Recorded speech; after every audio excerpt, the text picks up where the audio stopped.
I thought I covered this a year or so ago when I serviced my GV HD 700 for the first time or second time. When I cleaned the mode switch on it and cleaned the power switch and so forth, it was giving me trouble. And I went back and looked at the video, and I guess I didn't get a shot of it. And so it wasn't shown. So I'm going to show you how to do it on a camera this time that needs it done. It's quite easy. You don't have to take the mechanism apart. It's quite easy to do. Let's follow along. So this is the DCR HC28 that I picked up for 20 bucks, and it needs some work. The switch on the back here gives us trouble. Sometimes it will just change modes or go off on its own. Normally you just click it, but it'll go off on its own. Lens cover's on here. The camera does actually work when it wants to, right? It's got a picture. There, you see, it just changed modes by itself. It just went off. So this switch has a problem. We just kind of, it just did it on its own. You just heard it beep. I did not change modes, but it did it. It went off and then it came back. So the switch has got a problem on here. Another problem I've noticed with it is the mode switch is bad. Now I don't know if it's going to do it right now or not, or whether it's going to work this time, because sometimes it works, sometimes it doesn't. But when I close it down, sometimes it will work and sometimes it will just not work and come up with a dreaded error code. This time it's going to work.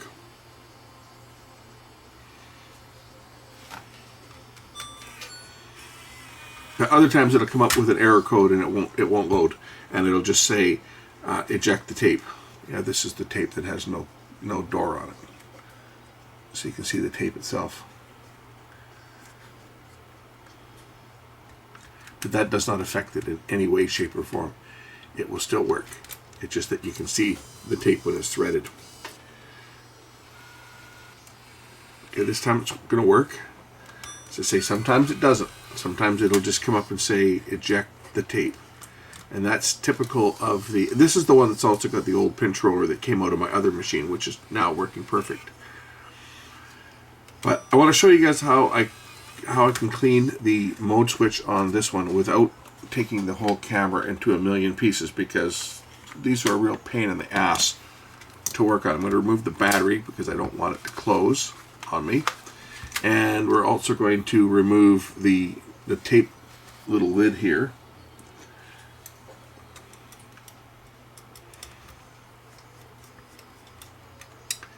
And I hope I can get a shot. I did this on my GV HD 700 last year, and I didn't get a shot of it. I thought I had a shot of it, but when I edited the video, I actually didn't have a shot of what I was doing, so I didn't put it on the video on it, because my GV 700 or GV HD 700 was doing the same thing. The mode switch is buried, and I don't know how easy it's going to be able to see it on here, but it is in the back here underneath the mechanism. It's on the cam gear, and it's really tough to see. I'll try to get a shot of it just so you guys get an idea where it is located. This is probably why I didn't show it in the last one, because it's extremely hard to see. It's underneath the cam gear. The cam gear is right here. If you can see where I'm pointing, can you see where I'm pointing? I'll try to get some light in here, so maybe a flashlight might be able to throw some more light in here. Can we see it with this? Maybe. Can I set the camera over like this? It's really tough to try to get a shot of there. There's the best shot I can give you right there. It's underneath this cam gear right here. Right, you can see it. It's on a piece of circuit board stock, and it's right underneath this gear. And the gear basically has some contacts on it that go over top of this PCB type material, which has got contacts on it. And to clean it, we need to get contact cleaner in. I mean, yeah, you can take the whole thing apart. That is a lot of work. It's a ton of work to get in there to put contact cleaner in here. You got to strip the entire mechanism down. And it's, well, it's not worth it in many cases because of the amount of time you have to spend doing it. But I found that I've had success with deoxit, this one, the D100 with the squeeze bottle. We can get in here and just give this thing a squirt and try to get some under the gear, and it will wick onto that little circuit board and then open and close and operate the mechanism, and it will clean it. And that's what I did on my 700, and I've also done it on my FX1. Did it on the FX1 as well because it was acting up. And they'll all act up at some point, and this one is acting up now too. Say this is the $20 camera. I did steal the pinch roller out of it, but this one here seems to still have some life left in it because it's working. It slips a bit when I rewind, but it's working. So we're going to get underneath here, and we're going to just try to get some of this stuff underneath these gears and just flood it. Well, put some in. Don't have to put a lot in, but put enough in that it's going to get underneath the gears. And when I operate the mechanism, it will work its way in. That's one of the reasons I didn't show it on the other one when I did it, is because it's really tough to see what I'm doing here. And we don't want to use a spray, obviously, because we don't want an oily substance getting sprayed around inside a tape transport. That's why I'm using this stuff, because it's liquid. It will wick its way in underneath the gears, and it should clean the mode switch. It has always in the past. So I'll reattach the battery, and you got to go through all the different modes too. Opening it and closing it is one, but you've actually got to get into the play mode. So we can open it and close it, and I'll show you the gears turning here.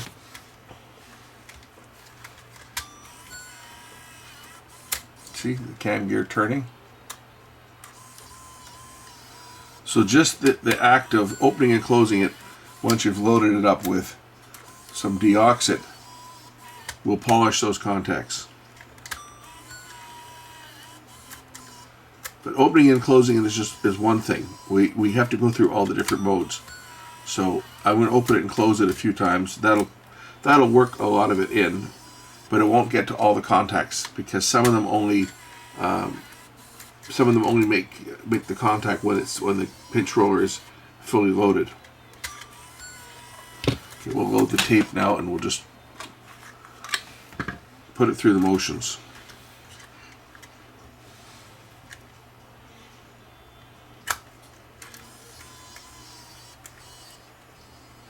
You see that it goes backwards and forwards, right? You see that?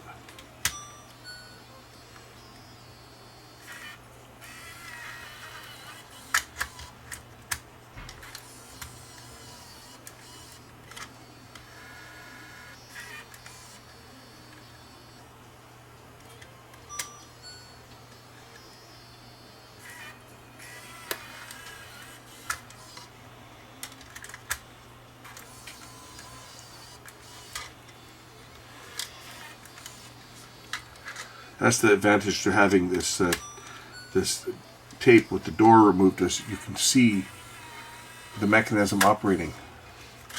Whereas with the tape door on there, the tape door blocks the view, so you can't see everything operating.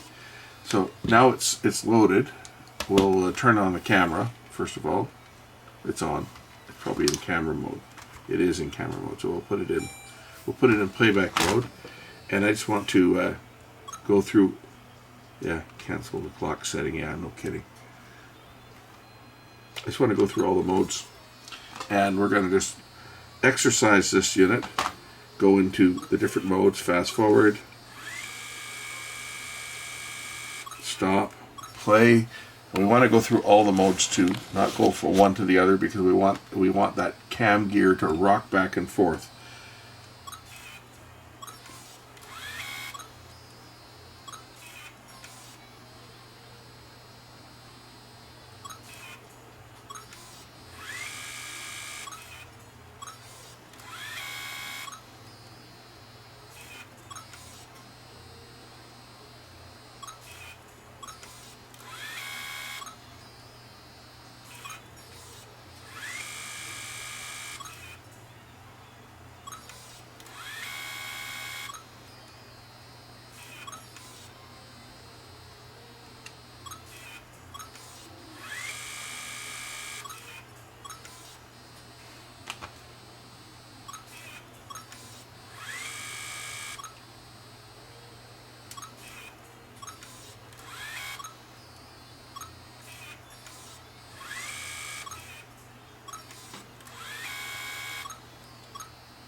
I'm now going to put the little plastic door back on here because I'm done. And that's pretty much it. That's how you can do these cameras. All these little Sony miniDV cameras, and I'm sure others are similar, but all these little Sony miniDV cameras, you can quite easily get some cleaner into that switch without having to take the whole camera apart. And you know, they're saying this time is money, right? And when you can get the same results after spending 5 or 10 minutes as opposed to spending an hour or so tearing down the mechanism and putting it all back together, why wouldn't you do it this way? It's not exactly like, it's not like people are lining up to spend hundreds of dollars to fix these old cameras, but as I say, I picked this one up for 20 bucks and it was exhibiting the good old problem with the mode switch. That's not the only problem though. The power switch back here also has a fault, and we're going to try to get some cleaner into it as well without having to rip the whole thing apart. I should be able to get some cleaner in here the same way. I mean, this one is not as bad though, because these ones you can rock the switch back and forth and it will clean up.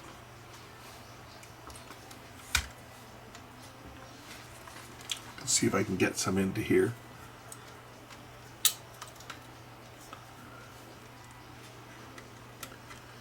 Into the switch itself, which is in the back here.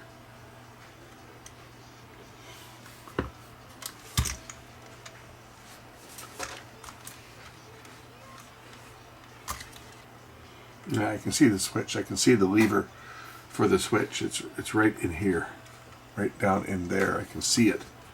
So we're going to get in here with the deoxit if we can get in there and put a couple drops in there. Again, you don't want to use a spray type, any type that sprays, because you don't want to have any oily substance finding its way into the mechanism. So right down in here, give it a little squeeze, put a couple drops in there, and then we'll exercise the switch.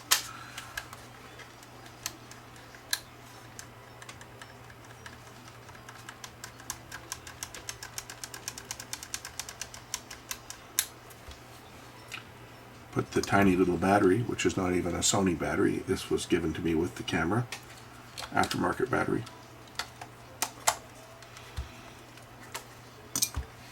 Okay.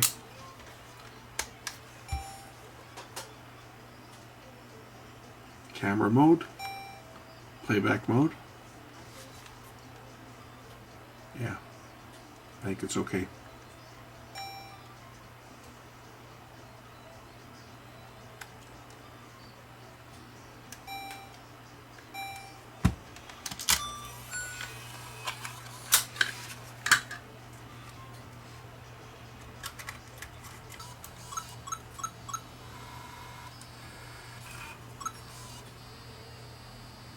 And there it is. All right, that's a quick, easy way to clean the mode switch on any of these cameras. Just get yourself some deoxit D100 liquid. That'll clean it up, and you don't have to risk spraying stuff into there, because that is the last thing you want to do, is spray anything into one of these little mechanisms. Okay, that about does it for this one. This was just a quick one to show how to clean it. I know I did it on my other one. Oh, you know what? I'm going to take the camera inside, and I'll just fire up my HT700 just to show you guys that everything's good. I'm not getting any errors on it now. It's working perfect. So here I am back inside. We've got the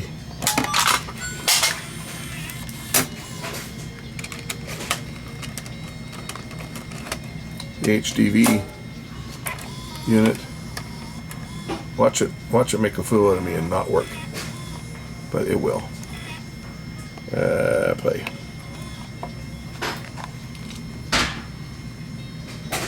Oh look, I was testing stuff, and then I went out and did some filming. But it's working perfect. It's working perfect. New pinch roller in here. Nothing slipping on this one now.